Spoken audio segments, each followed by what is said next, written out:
Entonces, la primera caravana que tuve en Cuenca no fue la caravana que fue por los Juegos Olímpicos, sino fue cuando vine siendo descalificado en el Campeonato Mundial de Oregón. ¿Por qué? Porque estaba toda mi familia, todos mis amigos felicitándome, todo, y cachas ver mi cara de decepción de que me habían descalificado en un campeonato mundial que posiblemente podía haberlo ganado. Yo era triste y toda mi familia estaba ahí, todos mis amigos estaban ahí como que felicitándome, disfrutando conmigo, y eran unas 50 personas ahí en el aeropuerto. Después nos fuimos de la casa de mi mami y todos estuvimos ahí, todos celebraron y todo. Y para mí en ese momento era muy frustrante saber que todos estaban ahí perdiendo su tiempo. Pero no era que estaban perdiendo su tiempo, sino que confiaban en que podía revertir esta situación. Y cuando llegamos a los Juegos Olímpicos, sabíamos que iba a haber una caravana en Cuenca. Lo que yo pedí, lo único que pedí fue que cuando me baje del avión, a las dos primeras personas que quiero abrazar es al Nico y a la Monse, porque ellos me habían ido a despedir en el aeropuerto la última vez que nos vimos. Y hay un recuerdo de esa foto y todo. Sí, eso Oye, es pero una fotaza. hagamos un barrido, porque esta es una historia que tiene principio y tiene fin, pero para no saltarnos e ir por este hilo conductor. Llegas 37 en Río, viene Tokio, haces marca para clasificar a Tokio. ¿Y cómo son estas Olimpiadas en Tokio? No, bueno, para Tokio, en el 2019 yo gano unos Juegos Panamericanos, que es uno de los eventos importantes para los Juegos Olímpicos, como una previa. Es el evento de mayor nivel en unos Juegos, en un continente americano. Entonces yo tenía mucha ilusión, encuentro un patrocinador internacional que me quiere ayudar, entonces yo empiezo en ese momento a invertir más en mi preparación. Entonces empiezo a trabajar con un preparador físico, aparte de mi entrenador, empiezo a trabajar con un nutricionista, pero privado, ya no con los que daba el ministerio, y empiezo a interesarme mucho más en mí, y empiezo a tener mejores resultados, porque a mí me descalificaban mucho en ese tiempo. Con esos pequeños cambios que hago, ya estaba entre los mejores del mundo. Entro a un evento que es como que la previa al campeonato del mundo, a los Juegos Olímpicos, y quedo cuarto. Entonces estaba muy cerca también. Y llego a los Juegos Olímpicos con mucha fe, con mucha esperanza de que las cosas salgan bien, pero con esto de la pandemia, que te toca entrenar en casa. Yo cuando en ese momento no tenía caminador en casa, no tenía pesas ni nada del estilo para poder entrenar, y en una pandemia todas esas cosas subieron de precio. Entonces yo me compro una caminadora de medio uso en $800 que me ayude a prepararme para unos Juegos Olímpicos.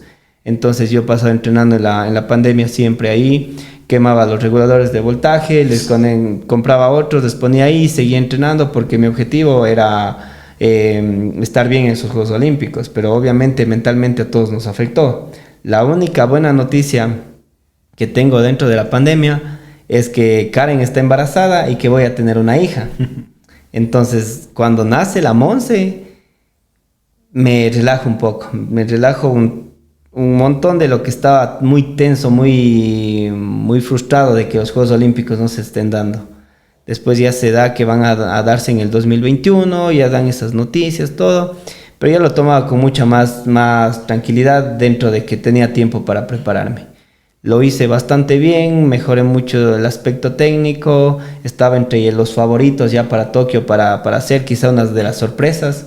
De hecho eso se mencionaba en los medios de comunicación internacionales. Pero llegamos a los Juegos Olímpicos, de ley le cachas a David Hurtado. Claro, tuve podcast con él. Si no lo han visto, vayan a verlo por aquí. Por aquí a la derecha. Le da COVID. Me dijo, qué salado. Le da COVID. O sea, imagínate, solo para la gente, para que cache. Te preparas toda tu vida. Toda tu vida, literal. Y digamos que con más ahínco los últimos 4 años de esta competencia. Y llegas y te da COVID. O sea, como, qué salado. Y ponte, el problema no fue que solo al David le da COVID. Tenía que ser burbuja, entiendo. Al David le da COVID. Yo por suerte había cambiado mi asiento porque yo tenía al lado de él. Yo cambié para ir un poco cerca de mi entrenador. Entonces cambio el asiento, Pero a pesar de eso, a ver, a David le ponen en cuarentena, al otro grupo que estaba muy cerca de David le aíslan en un espacio donde estaban los posibles casos y a nosotros en teoría nos liberan. Y nosotros nos íbamos a un campamento de entrenamiento en Kitami, que era 1 hora de Sapporo, donde iban a hacer los Juegos Olímpicos.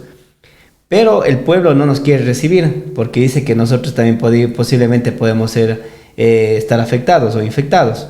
Entonces nos llevan a un hotel y en ese hotel, por lo menos con el David, tenían un protocolo de lo que tenían que hacer. Con los otros chicos sabían que estaban en la burbuja, si es que daban negativo algún rato, se podían ir. Y nosotros no teníamos ningún protocolo, no nos querían dejar entrar en el lugar donde íbamos a entrenar y estábamos en un hotel sin que nadie sepa y no podíamos ni salir ni hacer nada. Entonces a todos nos afectó psicológicamente eso. Cuando ya se nos libera, nunca se nos hizo pruebas a nosotros. Entonces yo siempre era con la duda de que estaré o no estaré. Ya me sentía mal, ya me dolía el cuerpo, pero coincidía en que estaba con una sobrecarga de entrenamiento, que me había entrenado tan duro que me pasé de mi forma deportiva. O sea, y las sensaciones que tienes cuando te pasas de tu forma deportiva son muy similares a la que si estarías con gripe, porque estás con fiebre, te duele la cabeza y te sientes agotado. Entonces yo no sabía si es que era el pasado de forma o el COVID. Y ya así se dio, tuvimos una semana fatal todos, la delegación de marcha del Ecuador para estos Juegos Olímpicos. Yo salí a competir, pero desde el principio me sentí fatal, me sentí mal, nunca me sentí competitivo para estar entre los mejores del mundo y desmotivado porque había invertido bastante. Y en ese momento la preparación, casi toda la inversión salió del patrimonio de mis hijos, porque no tenía más que un auspiciante, no tenía mucho recurso. El Ministerio del Deporte no nos apoyaba como se debería apoyar en unos Juegos Olímpicos. Entonces fue complicado y llegar a 12º en Juegos Olímpicos, como dices, o sea, hay esa estadística de que muy poquitos seres humanos llegan a estar en los Juegos Olímpicos. Pero yo ser 12º para mí era una decepción y nuevamente esa fue mi segunda o mi tercera parte en la que dije, no, yo me quiero retirar del deporte, pero en este momento sí era porque estaba cansado. Estaba cansado de tantas caídas, de que las cosas no salgan bien, de tanto esfuerzo que hago y que a pesar de eso no se vea reflejado en la pista. Entonces me tomé un mes de reflexionar todo lo que había hecho y salió una reflexión muy bonita en ese momento. Porque no hubiera sido la persona que era en ese momento, en el 2021, sin todo lo que había pasado. No hubiera podido llegar hasta ese momento y poder reflexionar y decir, tengo que hacer estos específicos cambios, si es que no hubiera pasado todo ese proceso. Entonces me dije a mí mismo, para que París sea diferente a Río y a Tokio, tengo que hacer varios cambios. Y dentro de esos varios cambios,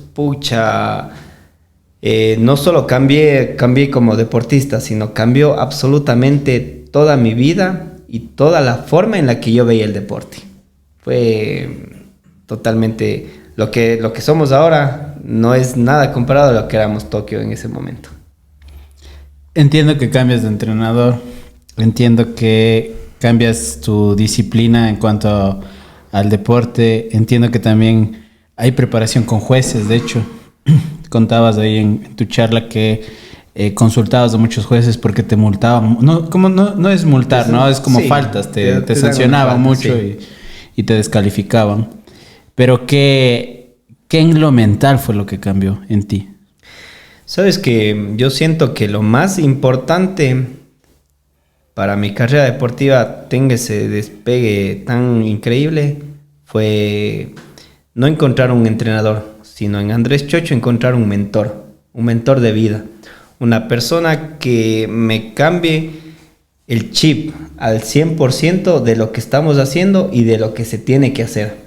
Porque, a ver, yo conozco a muchos atletas que son talentosos, que tienen un talento de otro nivel, pero necesitas a una persona que te pueda explotar al máximo ese talento. Entonces, Andrés me cambió desde la forma en la que descansaba, me cambió la forma en la que entrenaba, me cambió la forma en la que me educaba yo. Y fue un aprender a ver, con Andrés, primero era para mí un referente, un ídolo. Yo lo veía así, porque siempre le veía competir. Jefferson no le pude ver mucho, porque es una generación muy atrás de la mía. Entonces yo solo sabía que Jefferson era un buen marchista y que ganó varios mundiales y todo eso. Pero de Andrés yo pude ver su preparación, pude ver su trabajo, pude ver cómo entrenaba a diario y los resultados que tenía. Entonces para mí era más grande Andrés Chocho por ser sexto en el campeonato mundial en Japón que Jefferson Pérez por haber ganado el campeonato mundial hace algún tiempo atrás.